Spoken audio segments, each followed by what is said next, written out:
ఈరోజు మన ముందు కొన్ని చాలా ఆసక్తికరమైన పరిశోధనా పత్రాలు, నా నోట్స్ ఉన్నాయి. నిజం చెప్పాలంటే ఇవి చదువుతున్నప్పుడు నా మైండ్ అసలు బ్లాంక్ అయిపోయింది. ఆ టాపిక్ ఎలాంటిది మరి? అదే కదా, ఈరోజు మనం చేయబోయే ఈ లోటైన విశ్లేషణ దేని గురించంటే the 41 day reset, ancient ritual meets modern neuroscience. ఈ ఆధారాలను మనం డీకోడ్ చేయబోతున్నాం. ఖచ్చితంగా. మన లక్ష్యం ఏంటంటే శబరిమల యాత్ర అనగానే మనకు వెంటనే గుర్తుకొచ్చేది ఒక మతపరమైన ఆచారం. మనం కేవలం ఒక ఆధ్యాత్మిక దీక్ష అని మాత్రమే అనుకుంటాం గదా. అవును, బేసిక్గా అందరికీ తెలిసిందదే. కాని వేల సంవత్సరాల క్రితం మన ప్రాచీన దేవాలయాల్లో రూపొందించబడిన ఈ 41 రోజుల మండల దీక్ష నేటి ఆధునిక న్యూరోసైన్స్ ల్యాబ్స్లో టెస్ట్ చేస్తే ఒక అత్యుత్తమ బ్రెయిన్ రీసెట్ ప్రోగ్రామ్గా ఎలా పనిచేస్తుందో విశ్లేషించడం. అసలు ఈ పత్రాలు చదువుతుంటే నాకైతే మతిపోతోంది. ఆశ్చర్యంగా ఉంది కదా.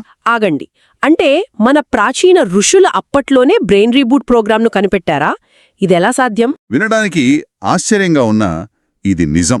ఆ ఆధునిక సైన్స్ మన మెదడు ఎలా పనిచేస్తుంది, అది తనను తాను ఎలా మార్చుకోగలదు అనే విషయాలను ఇప్పుడిప్పుడే లోతుగా అర్థం చేసుకుంటోంది.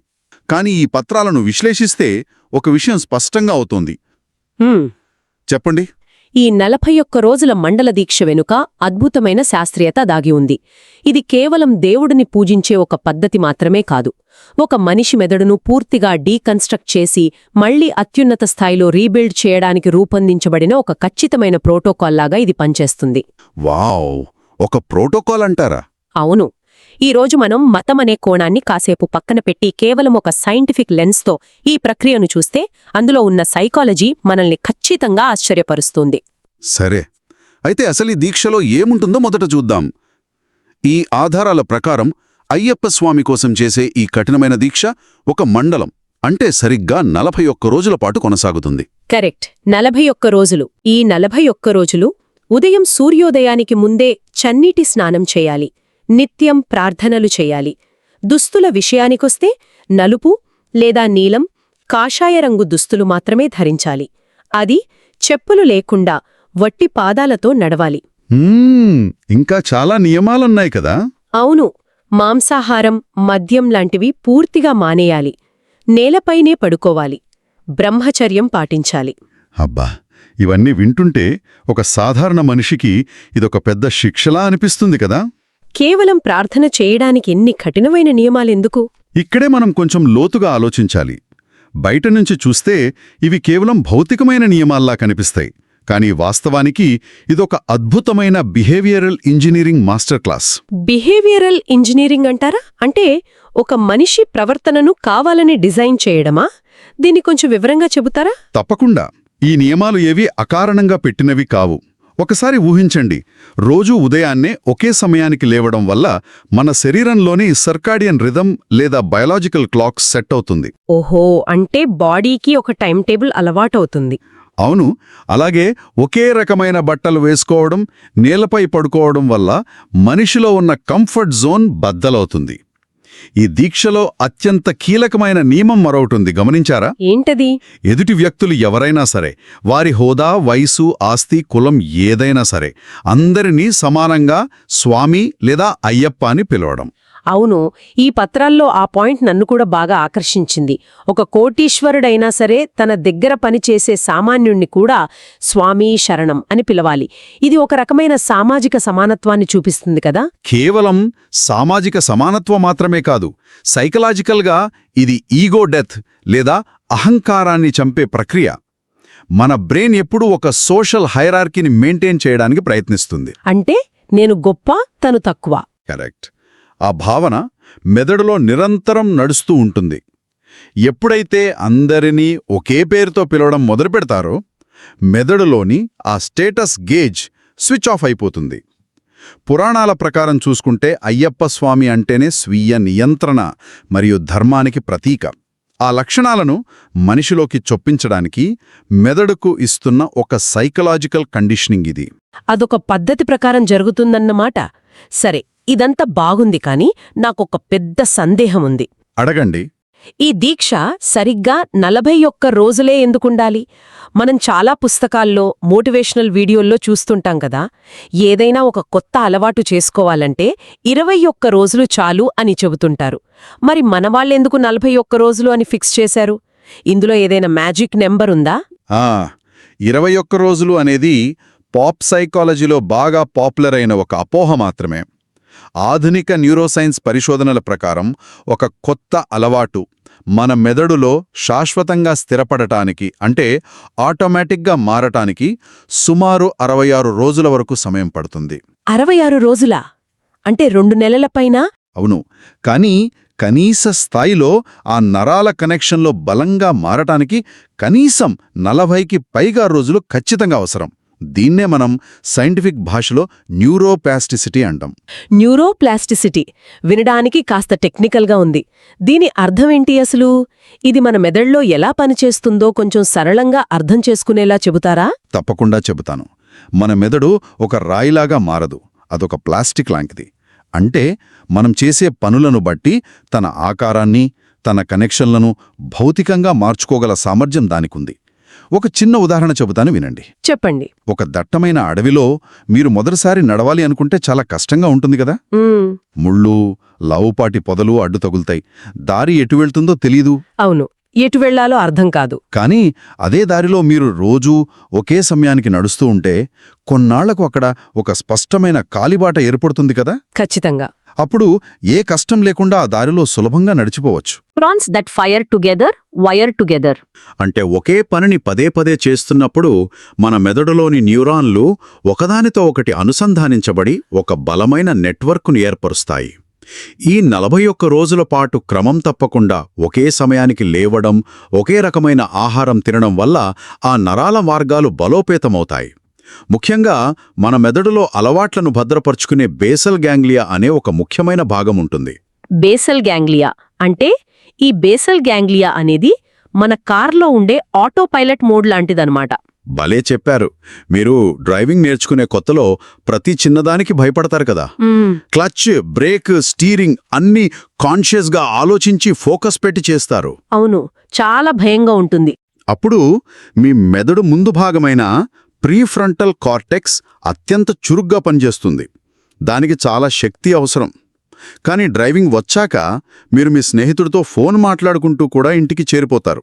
అప్పుడు డ్రైవింగ్ చేయడం అనే అలవాటు మీ బేసల్ గ్యాంగ్లియాలోకి వెళ్ళిపోతుంది. ఓహో, అంటే అది ఆటోమేటిక్ అయిపోతుందన్నమాట. అవును, ఈ 41 రోజుల దీక్షలో కూడా ఇదే జరుగుతుంది. మొదట్లో చన్నీటి స్నానం చేయడం, నేల మీద పడుకోవడం కష్టంగా అనిపిస్తుంది. కానీ 41 రోజులు పూర్తయ్యేసరికి అది ఆటోపైలట్ మోడ్లోకి వెళ్ళిపోయి అదొక సహజమైన ప్రవర్తనగా మారుతుంది. ఇది వినడానికి ఎంత ఆసక్తికరంగా ఉందో. అంటే 41 రోజుల్లో ఒక మనిషి బ్రెయిన్లో ఒక హైవే నిర్మించబడుతుందన్నమాట. అయితే ఇప్పుడు మనందరం ఎదుర్కొంటున్న ఒక పెద్ద సమస్య గురించి మాట్లాడుకుందాం. తప్పకుండా. ఉదయం లేచిన దగ్గర నుంచి రాత్రి పడుకునే వరకు మన చేతిలో ఎప్పుడూ ఒక స్మార్ట్ ఫోన్ ఉంటోంది. నిరంతరం సోషల్ మీడియా స్క్రోలింగ్, ఒకే క్లిక్తో వచ్చే ఫాస్ట్ ఫుడ్, ఎడతెగని నెట్ఫ్లిక్స్ వినోదం, వీటి వల్ల మనం దేని మీద ఏకాగ్రత పెట్టలేకపోతున్నాం. అవును, ఇది పెద్ద సమస్య. ఒక 10 నిమిషాలు ప్రశాంతంగా కూర్చోలేకపోతున్నాం. విపరీతమైన కోపం వచ్చేస్తోంది. ఈ పరిస్థితికి ఈ మండల దీక్షకు ఏమైనా లింక్ ఉందంటారా? చాలా పెద్ద లింక్ ఉంది. మీరు చెప్పిన ఈ ఆధునిక సమస్యలన్నింటికీ మూల కారణం మన మెదడులోని డోపమైన్ సిస్టమ్ పూర్తిగా దెబ్బతినడమే. డోపమైన్? అవును, డోపమైన్ అనేది మన మెదడు విడుదల చేసే ఒక రివార్డ్ కెమికల్. ఒకప్పుడు ఏదైనా కష్టపడి సాధిస్తే కానీ ఈ డోపమైన్ విడుదలయ్యేది కాదు. ఒక పండు కోసం చెట్టెక్కితే కానీ ఆ డోపమైన్ కిక్ వచ్చేది కాదు. కానీ ఇప్పుడు స్క్రీన్ మీద ఒక్క స్వైప్ చేస్తే చాలు, ఉచితంగా డోపమైన్ ఉప్పెనలా ముంచెత్తుతోంది. అంటే కష్టం లేకుండానే రివార్డు దొరికేస్తోందంటారా? ఎగ్జాక్ట్లీ. దీనివల్ల మన మెదడు కన్ఫ్యూజ్ అయిపోయి తన డోపమైన్ రిసెప్టార్లను తగ్గించేసుకుంటుంది. దాన్ని బేస్లైన్ పడిపోవడమంటారు. ఓహో, అంటే మనకు చిన్న చిన్న విషయాల్లో ఆనందం కలక్కపోవటానికి, ఎప్పుడూ ఒక రకమైన బోర్ కొట్టడానికి కారణం ఇదేనా? అవును, అందుకే మనకు ఇంకా ఇంకా ఎగ్జైట్మెంట్ కావాలనిపిస్తుంది. అయితే ఈ మండల దీక్ష నియమాలను ఒక్కసారి మళ్ళీ గమనించండి. మాంసాహారం లేదా రుచికరమైన జంక్ ఫుడ్ లేదు, టీవీలు, సినిమాలు లాంటి ఎంటర్టైన్మెంట్ లేదు, సుఖమైన పరుపుల మీద నిద్ర లేదు, కోపాన్ని ప్రదర్శించకూడదు, టెక్నికల్గా చెప్పాలంటే ఇది పక్కా డోపమైన్ డీటాక్స్. నేను కూడా సరిగ్గా అదే ఆలోచిస్తున్నాను. ఇప్పుడు సిలికాన్ వ్యాలీలో ప్రొడక్టివిటీ ఎక్స్పర్ట్స్ అందరూ మీరు డోపమైన్ డీటాక్స్ చేయాలి, స్క్రీన్స్కి దూరం ఉండాలి, అప్పుడే మీ ఫోకస్ పెరుగుతుంది అని గంటలు లెక్చర్లు ఇస్తున్నారు కదా. అవును, చాలా పాపులర్ ట్రెండ్ ఇది. అంటే ఈ డీటాక్స్ కాన్సెప్ట్ మన సంప్రదాయంలో ఎప్పటినుంచో ఉందన్నమాట. ఆగండి, ఇది చాలా ఆసక్తికరంగా ఉంది. నిజమే కదా. ఆధునిక కాలంలో మనం దాన్ని డోపమైన్ డీటాక్స్ అంటున్నాం. మన ప్రాచీనులు దాన్ని దీక్ష మరియు పవిత్రత అన్నారు. పదాలు వేరైనా జరిగే ప్రక్రియ ఒకటే. కరెక్ట్. ఇలా అధిక ఉద్దీపనలను అంటే ఆ హై స్టిమ్యులేషన్స్ను 41 రోజుల పాటు పూర్తిగా ఆపేయడం వల్ల మెదడు తన డోపమైన్ సెన్సిటివిటీని తిరిగి సాధారణ స్థాయికి రీసెట్ చేసుకుంటుంది. అప్పుడేమవుతుందంటే కేవలం ప్రశాంతంగా కళ్ళు మూసుకుని కూర్చోడం, పచ్చని చెట్లను చూడటం లేదా సాటి మనిషితో ప్రేమగా మాట్లాడటం లాంటి అతి సాధారణ విషయాల్లో కూడా వాళ్లకు ఎంతో గొప్ప ఆనందం దొరుకుతుంది. ఆ ప్రశాంతతే అసలైన బ్రెయిన్ ఆప్టిమైజేషన్. వావ్, ఇది నిజంగా కళ్ళు తెరిపించే విషయం. అయితే ఈ దీక్షలో నాకు ఎప్పుడూ ఆసక్తి రేకెత్తించే ఇంకొక విషయముంది. అదే మంత్రపఠనం. భక్తులంతా రోజూ స్వామియే శరణం అయ్యప్ప అని గట్టిగా జపిస్తూ ఉంటారు కదా. ఒక్కసారి ఊహించుకోండి, ఒక గుడిలో వందలాది మంది కలిసి గంటలు మోగిస్తూ ఒకే లయలో మంత్రాలు చదువుతూ ఉంటే ఆ వాతావరణమే వైబ్రేట్ అవుతున్నట్లనిపిస్తుంది. అవును, చాలా పవర్ఫుల్గా ఉంటుంది. చాలా అద్భుతమైన సైన్స్ ఉంది. మంత్రమనేది కేవలం కొన్ని అక్షరాల కలయిక కాదు, అదొక స్పెసిఫిక్ ఫ్రీక్వెన్సీ ఉన్న వైబ్రేషన్. ఒకే మంత్రాన్ని పదే ఒక లయబద్ధంగా జపించడం వల్ల మన నర్వస్ సిస్టమ్ మీద, మన నాడీ వ్యవస్థ మీద డైరెక్ట్ ఇంపాక్ట్ పడుతుంది. ముఖ్యంగా మన మెదడులో భయానికి, ఆందోళనకు కేంద్రమైన అమిగ్డాలా అనే ఒక చిన్న భాగం ఉంటుంది. అమిగ్డాలా? అవును. ఆధునిక జీవితంలో మనం పడే ఒత్తిడి వల్ల ఈ అమిగ్డాలా ఎప్పుడూ ఆన్లోనే, ఒక అలర్ట్ మోడ్లో ఉంటుంది. అంటే మనం ఎప్పుడూ ఒక రకమైన టెన్షన్లో, చిన్న విషయానికి భయపడటానికి ఈ అమిగ్డాలనే కారణమంటారా? ఖచ్చితంగా. కానీ ఎప్పుడైతే భక్తులు ఇలా ఒక క్రమంలో మంత్రపఠనం మొదలు పెడతారో ఆ అమిగ్డాలా యాక్టివిటీ నెమ్మదిగా తగ్గిపోతుంది. దానికి తోడు మన శరీరంలో ఒత్తిడిని పెంచే కార్టిసాల్ అనే హార్మోన్ స్థాయిలు గణనీయంగా పడిపోతాయి. అంటే స్ట్రెస్ తగ్గిపోతుంది. అవును. అదే సమయంలో మెదడులో ప్రశాంతతకు మరియు ఏకాగ్రతకు సూచిక అయిన ఆల్ఫా మరియు తీటా తరంగాలు యాక్టివేట్ అవుతాయి. ఇవి మనం నిద్రలోకి వెళ్లే ముందు లేదా లోతైన ధ్యానంలో ఉన్నప్పుడు మాత్రమే విడుదలయ్యే తరంగాలు. అంటే మంత్రపఠనమనేది అక్షరాల ఒక రకమైన మైండ్ఫుల్నెస్ ట్రైనింగ్ అన్నమాట. మనం ఈ రోజుల్లో వేల రూపాయలు ఖర్చు పెట్టి నేర్చుకుంటున్న మైండ్ఫుల్నెస్ అనేది ఆ మంత్రంలోనే ఇమిడి ఉందన్నమాట. అవును, అక్షరాల అంతే. అంతేకాకుండా అందరూ కలిసి గుంపుగా మంత్రాలు చదివినప్పుడు ఆ ప్రభావం మరింత ఎక్కువగా ఉంటుందని, ఒక ఎనర్జీ ఫీల్డ్ క్రియేట్ అవుతుందని నోట్స్లో చదివాను. దాన్ని న్యూరోసైన్స్లో న్యూరల్ ఎంట్రైన్మెంట్ లేదా కలెక్టివ్ సింక్రొనైజేషన్ అంటారు. అంటే ఒక సమూహంలో అందరూ కలిసి ఒకే రిథంతో ఒకే పని చేస్తున్నప్పుడు ఆ ప్రాంగణంలో ఉన్న అందరి బ్రెయిన్ వేవ్స్ ఒకే లయలోకి సింక్ అయిపోతాయి. ఒకళ్ల మెదడు తరంగాలు ఇంకొకళ్ల మెదడు తరంగాలతో మ్యాచ్ అవుతాయి. అంటే వందలాది మంది మెదడులు ఒకే తీరులో పనిచేస్తాయా? అవును. ఒక మ్యూజిక్ కాన్సర్ట్లో పాట పాడుతున్నప్పుడు అందరూ ఎలా అయితే ఒకే ఎమోషన్ ఫీల్ అవుతారో ఇక్కడ కూడా అదే జరుగుతుంది. ఇది మనుషుల మధ్య ఒక విడదీయరాని సామాజిక ఐక్యతను సృష్టిస్తోంది. ఇది ఒంటరిగా సాధించే ప్రశాంతత కంటే 100 రెట్లు శక్తివంతమైనది. ఒకళ్ళ బ్రెయిన్ వేవ్స్ ఇంకొకళ్ళతో సింక్ అవ్వడం వినడానికి సైన్స్ ఫిక్షన్ మూవీలా అనిపిస్తోంది, కానీ ఇది రియాలిటీ. ఇక ఈ దీక్షలో మరో ముఖ్యమైన అంశం దగ్గరికి వద్దాం. అదే గుర్తింపులో మార్పు లేదా ఐడెంటిటీ ట్రాన్స్ఫర్మేషన్. ఇది చాలా ఇంట్రెస్టింగ్ టాపిక్. సైకాలజీ ప్రకారం చూస్తే ఒక మనిషి బలవంతంగా క్రమశిక్షణను పాటించడానికి మరియు తనను తాను పూర్తిగా ఒక కొత్త వ్యక్తిగా మార్చుకోవడానికి మధ్య చాలా పెద్ద వ్యత్యాసం ఉంటుంది కదా. ఉదాహరణకు, నేను బరువు తగ్గడానికి వ్యాయామం చెయ్యాలి అని బలవంతంగా కష్టపడే వ్యక్తికి, నేనొక అథ్లీట్ని, వ్యాయామం నా లైఫ్ స్టైల్ అని నమ్మే వ్యక్తికి మధ్య ఉండే తేడా లాంటిదేనా ఇది? ఖచ్చితంగా అదే తేడా. మీరు చెప్పిన అథ్లీట్ ఉదాహరణ ఇక్కడ పర్ఫెక్ట్గా సరిపోతుంది. ఒక మనిషి కేవలం నేను 41 రోజులు ఈ కఠిన నియమాలు పాటిస్తాను అనుకుంటే 4వ రోజో 5వ రోజో అతని విల్ పవర్ పడిపోతుంది. కానీ ఇక్కడ జరిగేది కేవలం బిహేవియర్ చేంజ్ కాదు, ఇది ఐడెంటిటీ షిఫ్ట్. ఐడెంటిటీ షిఫ్ట్ అంటే వాళ్ళ ఆలోచన విధానమే మారిపోతుందా? అవును. దీక్ష ప్రారంభించగానే భౌతికంగా వాళ్ళ రూపం మారిపోతుంది. నల్ల బట్టలు ధరించడం, మెడలో మాల వేసుకోవడం, గడ్డం పెంచడం, ఇవన్నీ అద్దంలో చూసుకున్న ప్రతిసారి మెదడుకు ఒక పవర్ఫుల్ సిగ్నల్ పంపుతాయి. నేను నా పాత వ్యక్తిని కాదు, నేనొక భక్తుడిని అని. భలే చెప్పారు. అంటే అద్దంలో తనను తాను చూసుకున్నప్పుడల్లా తన బ్రెయిన్కి ఒక రిమైండర్ వెడుతుంది, నేను నా పాత ఎమోషన్స్కు, నా పాత కోపాలకు బానిసను కాదు అని. అవును.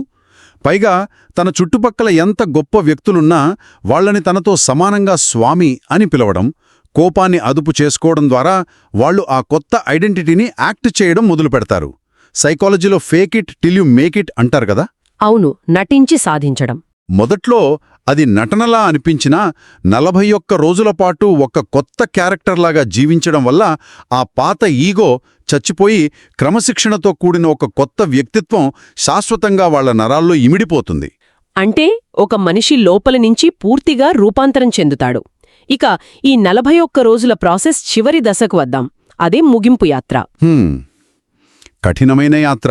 దీక్ష పూర్తయ్యాక తలపై ఇరుముడి పెట్టుకుని ఆ శబరిమల అడవుల్లో రాళ్ళు రప్పల మీద నడవడం, ఒక్కసారి ఆ వాతావరణం ఊహించుకోండి.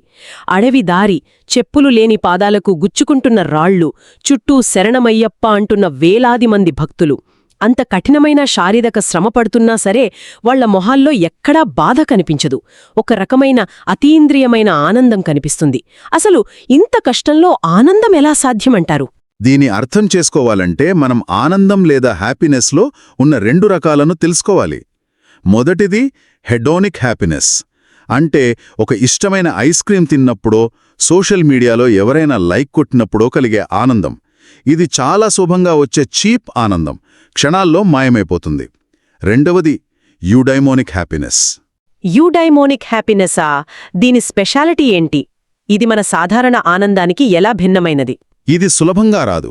ఒక ఉన్నతమైన మరియు అర్థవంతమైన లక్ష్యం కోసం కష్టపడి పనిచేసి, శారీరకంగా అలసిపోయినా మానసికంగా ఒక విజయాన్ని సాధించినప్పుడు మెదడులో కలిగే అత్యంత లోతైన సంతోషమిది.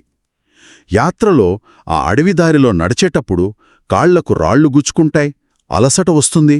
అవును, చాలా కష్టంగా ఉంటుంది కదా. కాని ఆ శారీరక బాధను అధిగమించి ముందుకు వెళ్లే కొద్దీ వాళ్ల మెదడులో ఎండార్ఫిన్స్ మరియు ఆక్సిటోసిన్ లాంటి కెమికల్స్ రిలీజ్ అవుతాయి.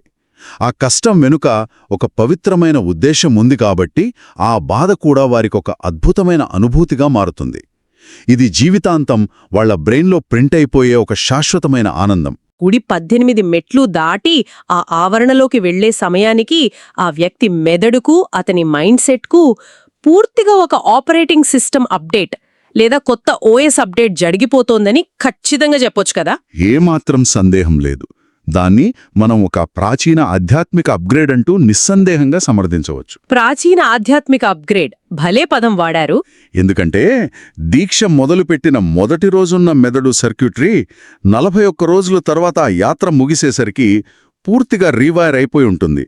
బేసల్ గ్యాంగ్లియాలో కొత్త క్రమశిక్షణ అలవాట్లు నాటుకునుంటాయి. డోపమైన్ లెవెల్స్ తిరిగి సాధారణ స్థితికి రీసెట్ అయి ఉంటాయి. అమిగ్డాలా ప్రశాంతంగా మారుతుంది.